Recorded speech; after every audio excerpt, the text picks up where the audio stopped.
Today's webinar is focusing on important changes.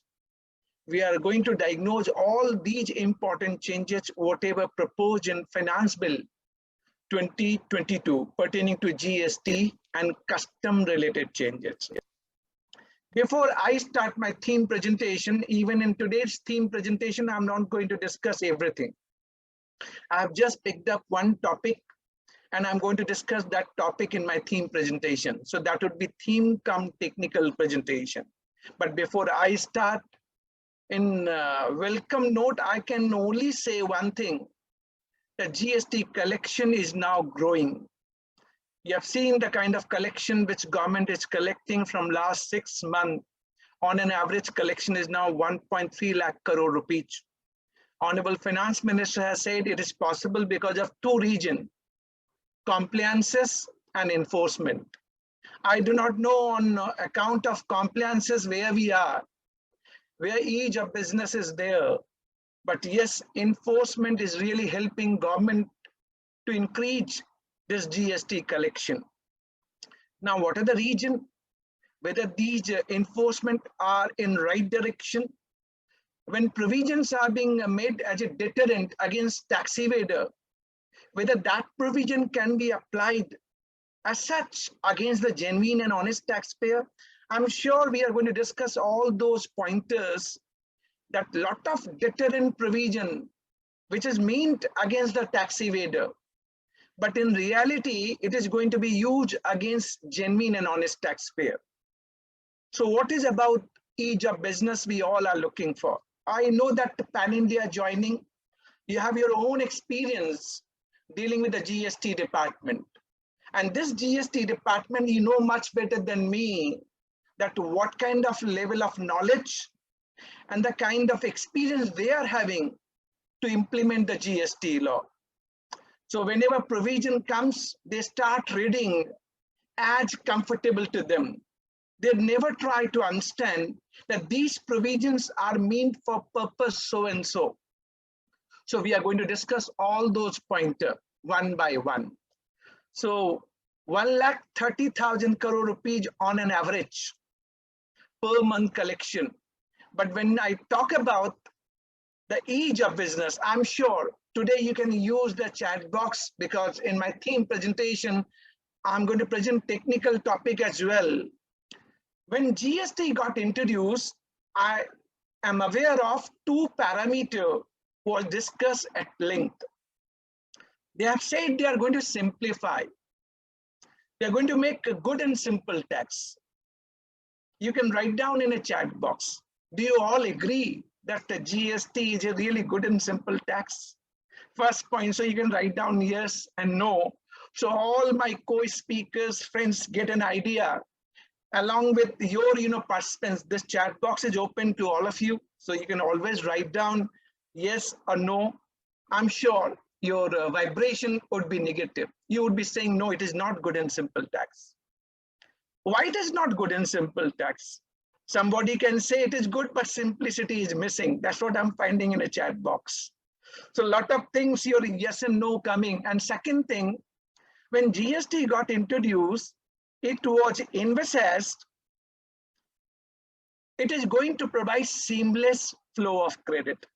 Seamless flow of credit. And there will not be cascading of taxes. But today, which is soul of any particular body, input tax credit, somewhat ITC when I talk about, seamless flow when I talk about, I'm not finding seamless flow of credit. Lot of bottlenecks, lot of hiccups, lot of rider whenever we talk about availing ITC, and this is not changing.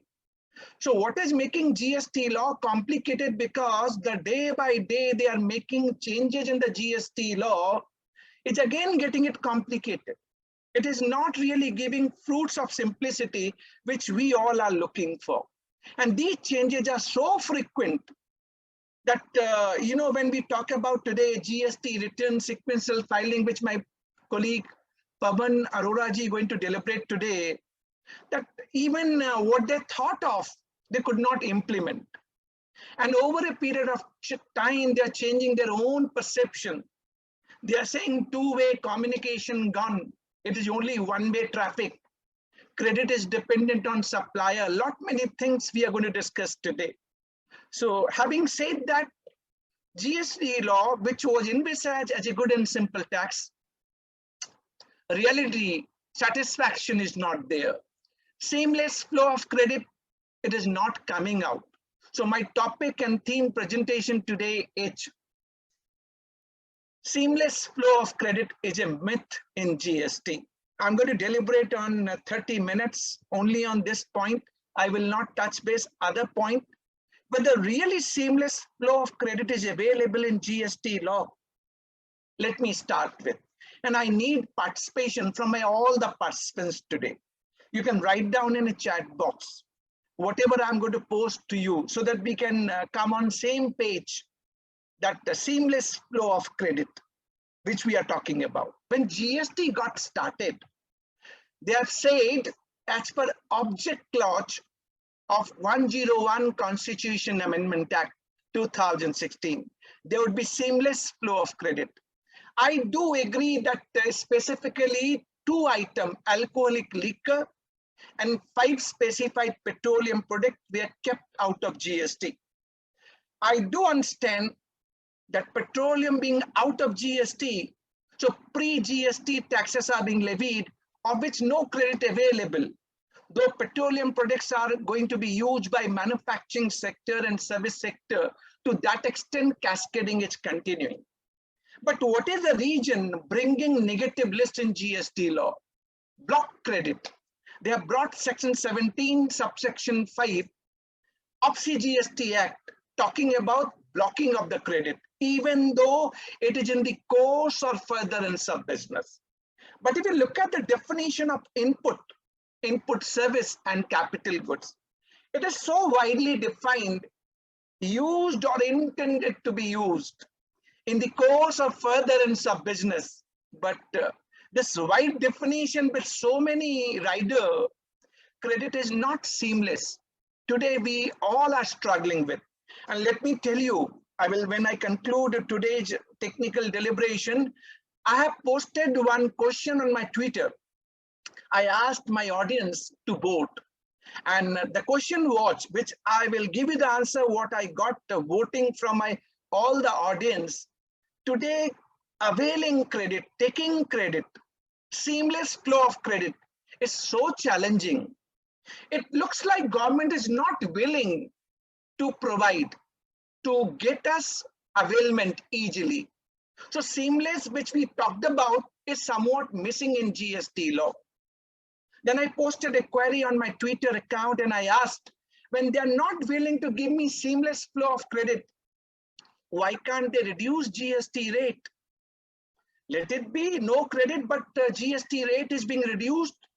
So I looked for the option. I given this question on my Twitter and wanted to check out what is the vibration. I will tell you what is the vibration I got pan India. But let me start the myth, seamless flow of credit. See, whenever you are availing credit, let's say I'm a supplier and you all become my buyer, recipient, and try to understand. It is a technical presentation. I'm sure you will love it and you will like it for your understanding sake. Apply your mind, answer in a chat box. I'm a supplier in Delhi and you all are my customer, buyer, recipient, let's say in Maharashtra. It's an interstate supply, IGST leviable. For availing credit, there are 4 conditions under section 16, subsection 2. 4 conditions. You need to satisfy 4 conditions. What are those 4 conditions? As a buyer or recipient, you should have tax invoice copy, first condition. Second, you must have received goods or services. Third, your supplier must have paid the taxes to the government exchequer, either through e-cash ledger or through e-credit ledger. This is again another burning topic, that you as a customer has given amount GST to the supplier and supplier defaulted. He did not deposit the money with the government exchequer. What happened? Your credit, buyer's credit can be denied. So third condition, supplier must have paid taxes, right? And last, as a recipient, as a buyer, you are filing your regular GST return, 4 condition. Now, the budget 2021, last year budget, Finance Act 2021, introduced the fifth condition, and which is prospective clause and notified to be applicable from 1st January 2022. 1st January 2022. And what is that fifth condition? The invoice or debit note on which you as a buyer availing credit, that invoice and debit note must be furnished by your supplier in a GSTR1, and it must be auto-populated in GSTR2B of the recipient. I have said that this clause is prospective clause applicable from 1st January 2022. Now, keeping these 5 conditions in mind, the first question, the first and foremost question, and which you have to answer in a chat box whenever I'm posting it. So this fifth condition is saying that such invoice and debit note must be furnished by the supplier in a GSTR1, so as getting auto-populated in GSTR2B of the recipient, GSTR2B. So what is this GSTR2A? And we are getting confused. They are GSTR2A also and GSTR2B also. But for the legal perspective, from the legal analysis, since GSTR2A was also there, 2B also brought sometime middle of 2020. Now the first question which I want to post for all of you, prior to 1st January 2022, what is your take? What is your answer? Whether the credit in the hands of buyer, recipient, it's really dependent on GSTR2A or 2B? Please tell me in a chat box, yes or no. Whether this is really applicable, that's what I'm asking. You can say whether 2A or 2B was really important for availing credit prior to 1st January 2022. Prior to 1st January 2022. Prior to I'm referring to, please be careful. So your answer must come with the, with the clarity prior to 1st January 2022. Now my answer to all of you, listen very carefully.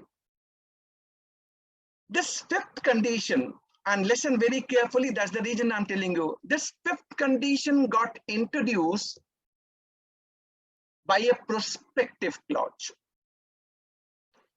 notified from 1st January 2022. Prior to that, there was no provision in the GST law. No provision in the GST law. This GSTR2A and 2B got introduced only by way of rule, and there was no corresponding provision in the Act. So legally, we can always interpret that rule cannot override the provision. Rule are delegated, and delegated from the provision of the Act. Unless there's the provision in the Act, it cannot be. You cannot make rule. Then simple meaning coming out, this GSTR2A or 2B, which was introduced by way of rule, but having no corresponding provision in the GST law, then for the period prior to 1st January 2022, my credit is not dependent on GSTR2A or 2B. I will avail credit if I've satisfied the 4 conditions. I'm having the tax invoice copy, received goods or services, supplier has paid the taxes, and as a buyer, I'm regularly filing GST return. That is my answer first. Now coming back to the second burning topic related one. See what happened prior to 1st January 2022, we were having challenges, lot of challenges. Being supplier, if I'm filing GSTR1 and I have wrongly furnished your GST number, I have not furnished the correct GST number of my buyer, I have wrongly furnished, then it is not going to be auto-populated in GSTR 2A or 2B. B2B supply, registered supplier to registered recipient, wrongly captured and furnished by supplier as a B2C. It is not going to be auto-populated in your GSTR 2A or 2B. Third situation could be it is interstate supply from Delhi to Maharashtra. IGST leviable, but let's say wrongly furnished as a intrastate. So place of supply mentioned Delhi as against Maharashtra. Ineligible credit in your 2A or 2B, or it may be vice versa. There may be a case I have filed my GSTR 3B, paid the taxes, but not filed GSTR 1. Hence not getting auto-populated in your GSTR 2A or 2B.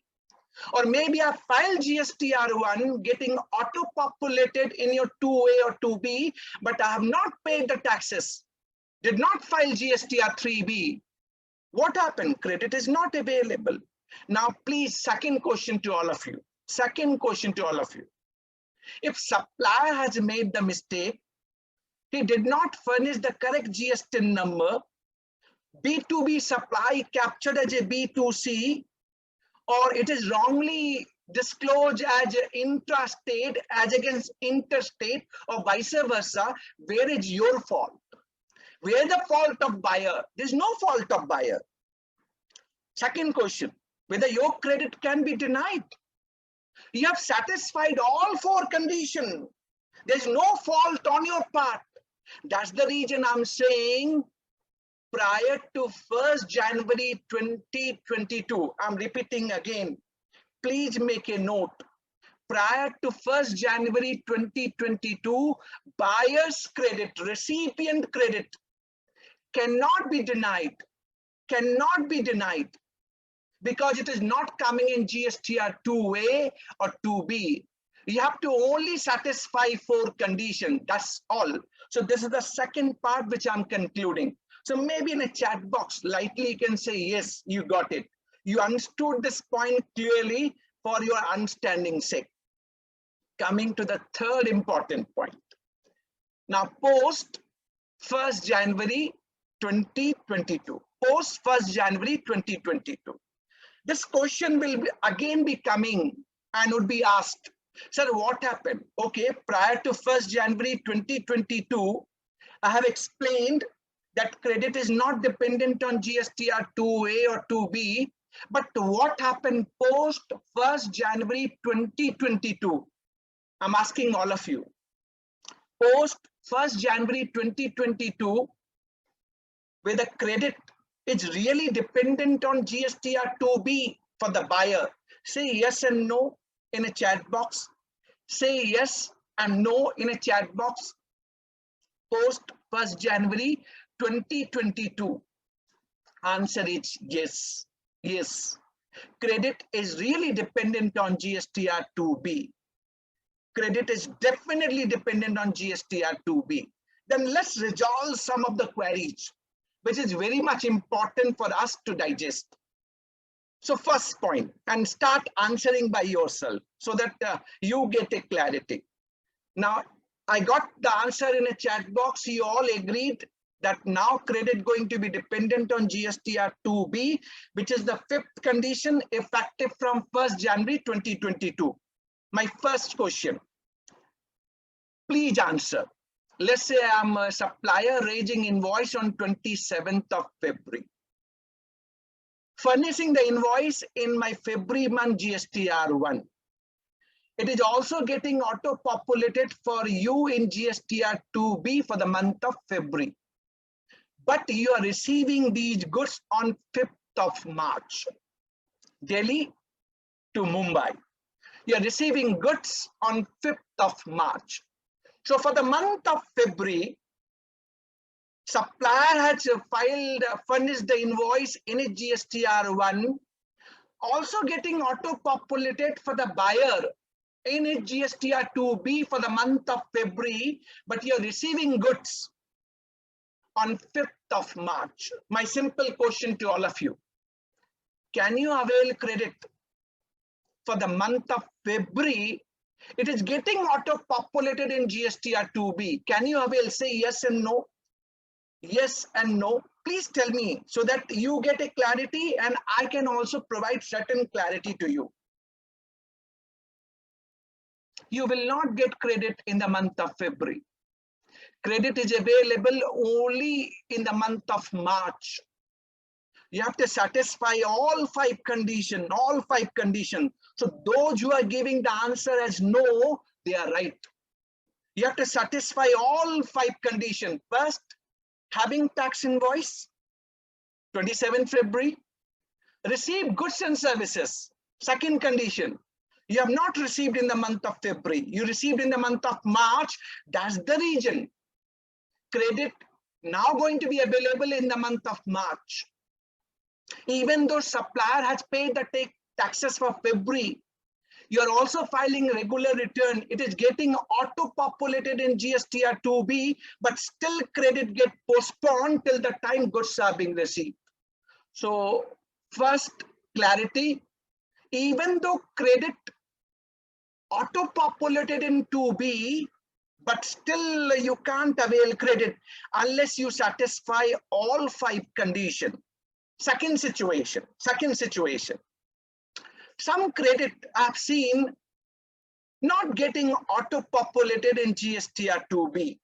And that examples are, sometimes you're importing goods, you're paying basic custom duty and IGST, and there's integration issue from IceGate to GST and common portal. I know government has provided a way forward how you can map your IceGate with GSTN so that whatever IGST you are paid on import of goods can be auto-populated in GSTR2B, but still creating this question to you. Some credit which is not getting auto-populated in GSTR2B, whether that credit is not available. Example could be reverse charge, import of services. For import of services, you are paying IGST under reverse charge as a recipient. That is not getting auto-populated in GSTR2B. Import of goods sometimes challenge it. It is not getting integrated from IceGate to GSTN portal. And credit is not auto-populated in GSTR2B. Whether that credit is not available. I'm asking you, please tell me. It is not coming in 2B, but it is satisfying all conditions, whether credit available or not available. Say yes and no. Yes and no. It is not coming in 2B, but still credit would be available. Still credit would be available. My answer is credit available. And that is what we are looking for, the clarity. And those answering yes, they are right. They are correct. Credit would be available. Definitely, because it is the inherent problem in GSTR2B. That's the reason. It is not getting auto-populated. But just because it is not getting auto-populated, it does not mean that I'm not entitled to avail credit. So I've given you the clarity. Even though not auto-populated, but if you are satisfying the condition, credit would be available. Coming to the finance bill 2022. Union budget, this year union budget, which is being announced. In this budget, now they have introduced the sixth condition. So 5 conditions already there. 6th condition, now they are saying, Bimal, whatever credit auto-populated, auto-generated in GSTR2B, that should not be restricted as per section 38. So 6th condition, which is the clause now being announced, proposed in Finance Bill 2022, it is yet to be notified. First of all, it is prospective clause. And second, it is yet to be notified. So it will get notified after 6-7 months. Like the fifth condition, GSTR 2B, made effective from 1st January 2022, which was a part of Union Budget 2021. Similarly, the sixth condition, which I'm telling you, it is a prospective clause, and it will be notified in time to come, maybe after 6-7 months. But what is the sixth condition? Even though credit coming in 2B, auto-generated in 2B, but you have to cross-check, you have to verify it is not restricted as per section 38. So now come back to section 38. 38 initially was meant for GSTR 2. It is completely substituted now, completely substituted. Now, as per 38, they are saying your credit is now dependent on GSTR 2B. Further, section 38 subsection 2 is saying, Bimal, and this is for all of you to listen carefully. Even though credit is auto-populated, auto-generated in GSTR 2B, but it may be restricted in any of the 6 restriction as prescribed under section 38 subsection 2. Listen very carefully. There are 6 possible situations whereby they have said they can put the restriction. They will say, Bimal, you can't take credit even though it is coming in your GSTR 2B. So look at the kind of, seamless. I said seamless is missing. It is not there. Seamless is not coming out. So look at the 6th scenario, 6th situation, the first situation. They're saying, Bimal, if you are newly registered under GST law, then they may specify a period for which you can't avail credit. So if you are a new registrant, government may specify a particular class of taxable person, and they may say that you can't avail credit for a specified period. Otherwise, in GST law, if you look at the present GST law, provision is very clear. If you're taking registration within 30 days from the date you're liable, you can take preceding 1 year credit. And even you can take credit from the date you have made the application till the registration date. But now they are saying, Bimal, even though credit coming in 2B, we may restrict for a specified new registrant. I asked this query to them, sir, for which class you are looking for which class you are going to restrict, and what is the specified period you are going to refer. What is the answer they have given to me? They have said, Bimal, there are a lot of person we have come across that they are risky taxpayer. So we may specify for such taxpayer, and any period can be specified. So we have to wait and watch.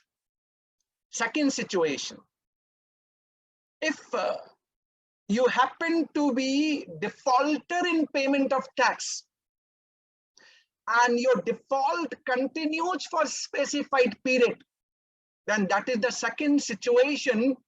Even though credit auto-populated in GSTR 2B, but still you will not be able to take credit.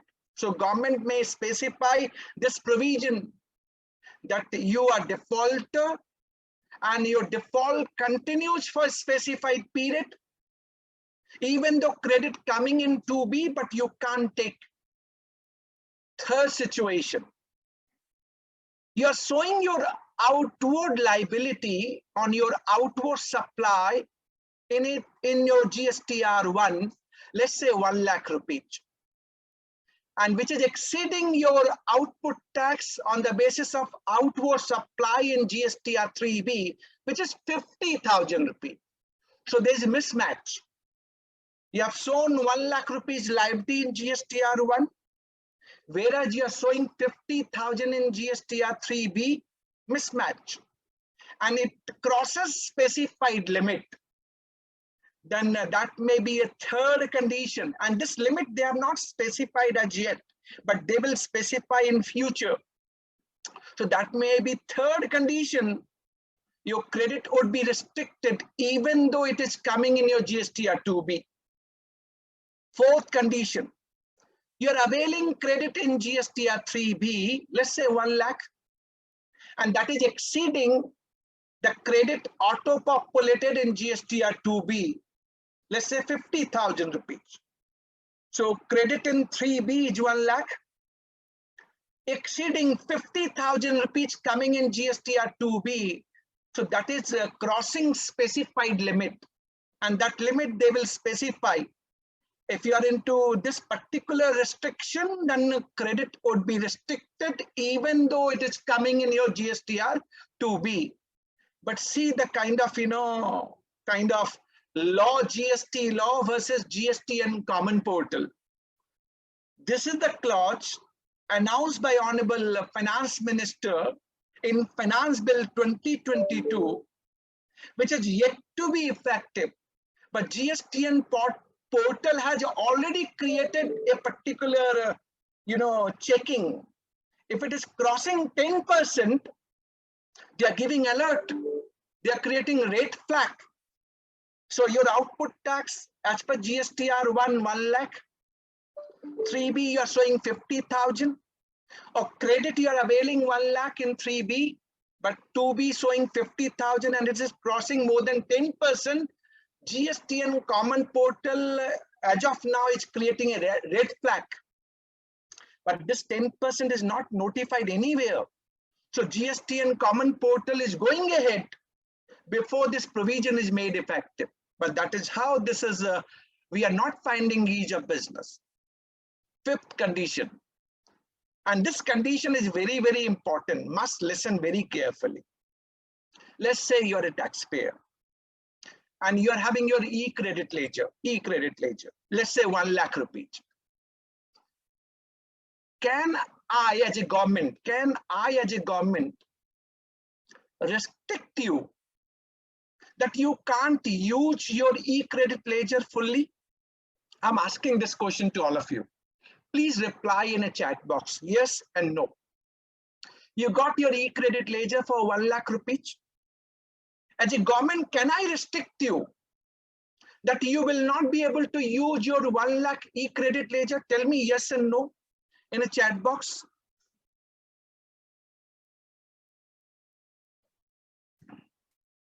They should not. They should not. You're saying no, correct. But Rule 86B got notified from 1st January 2021. 1st January 2021. By way of rule, they have already implemented that Bimal, you cannot use your e-credit ledger beyond 99%. So 1% compulsorily I have to pay in cash.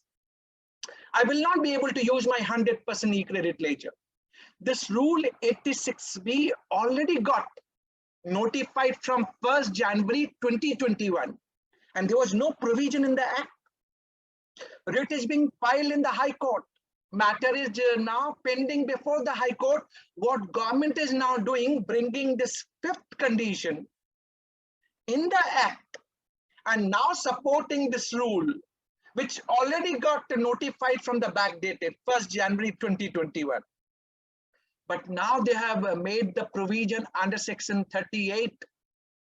They can notify to certain percentage, we will not be able to use our e-credit ledger. Can we think of that? Is how they are making change in GST law. And last restriction, for any class of person, special class of person, they may specify that this is the restriction. Even though credit coming in GSTR 2B, you will not be able to take the credit. So let's have recap, quick recap. I started with my theme line.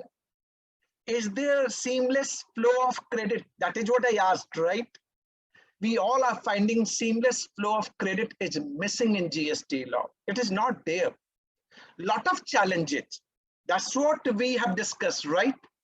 Now, when I've said all this thing, first of all, there were 4 conditions under section 16, subsection 2 to satisfy to avail the credit.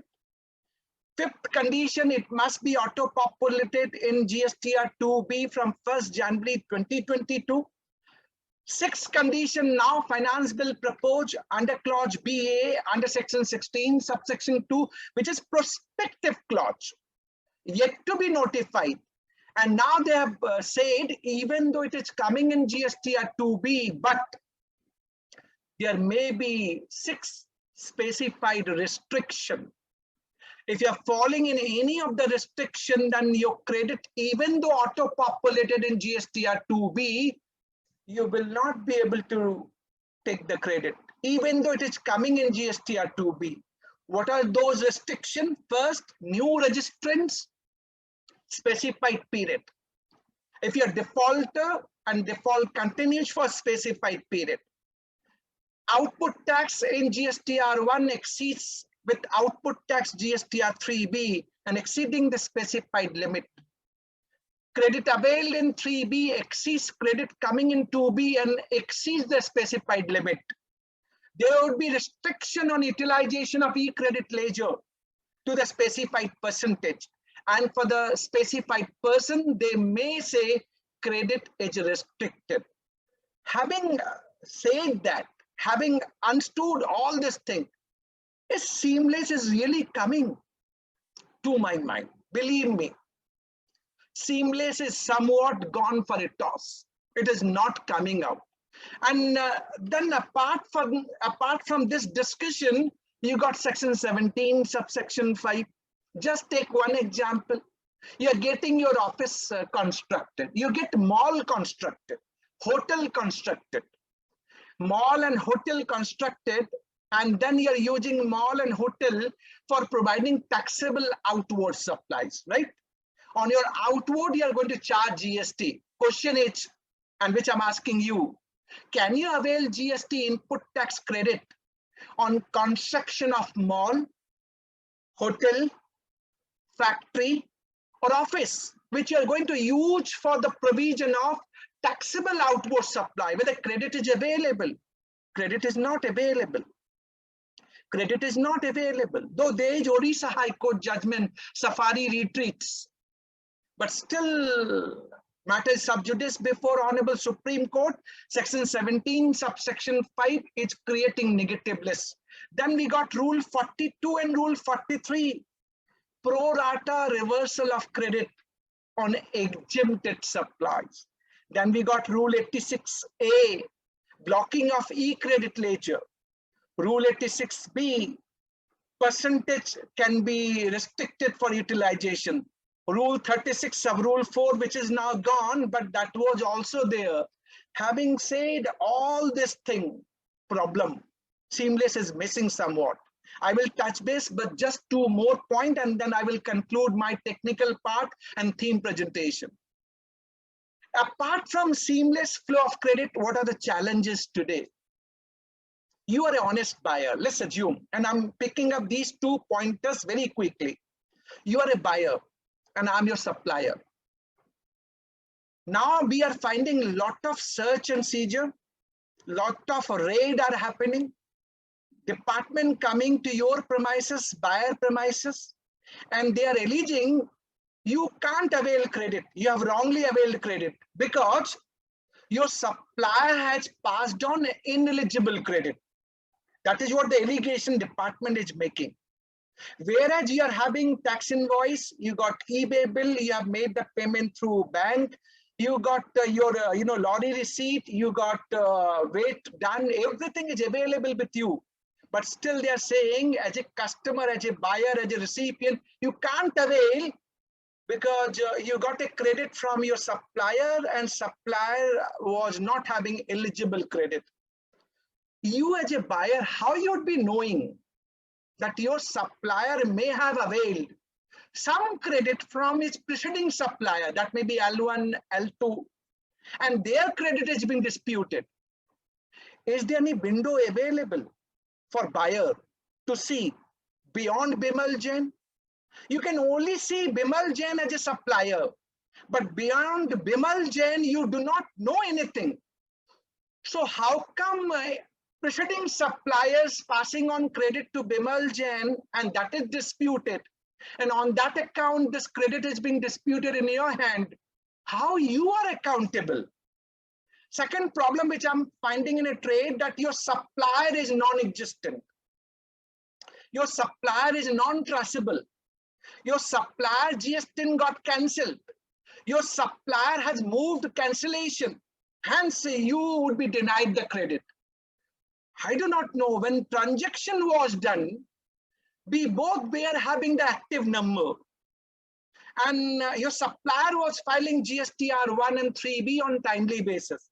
Maybe after a year or 2 years, this supplier is non-existent for either or region, or got his GST cancelled, or his GSTN got suspended.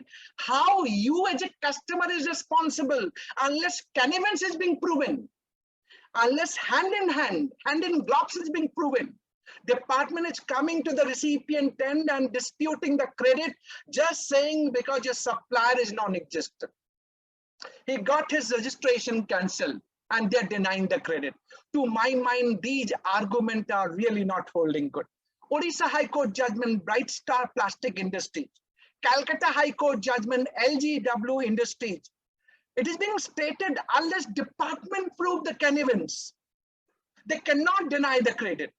Even during the search and seizure, department comes and collect the money. And that too, through coercive measure. And they create such kind of pressure in the midnight that you have to deposit the money. Is it really as per the GST law? Under GST law, there is no mechanism of advance tax unless it is accepted by you that it is a certain liability. 74 subsection 5, even though mens rea, it must be ascertained. And that's what, unless it is being ascertained, unless you agree, they can't force you to deposit the money. And there are a lot of judgments, Swiggy judgment from Karnataka High Court, Madras High Court, Sri Nandi Dhal Mills. You can always deny and retract the statement. And whatever you have paid, you must say must be refunded back. And that too along with interest. Time is the pause, wanted to continue more, but nevertheless. Last point once again. Do you really find seamless flow of credit in GST law? Please tell me yes and no. Seamless flow of credit in GST law. Do you really find? To my mind, seamless is missing. Totally missing. So coming back to that question which I tweeted on my Twitter, if seamless flow of credit is not available and government is not giving GST ITC, which is required to be, which is supposed to be, then they can do one thing, they can done away with ITC and reduce the GST rate. But that is not the GST concept. GST concept is a value addition tax. So a lot of challenges for each of business, seamless flow of credit. Government has to look into the basic objective. Object clause of GST must be there. So having said all this thing, I have ignited your mind and get you prepared and ready for your digest on important changes in GST and custom coming out from Finance Bill 2022. Thanking each one of you.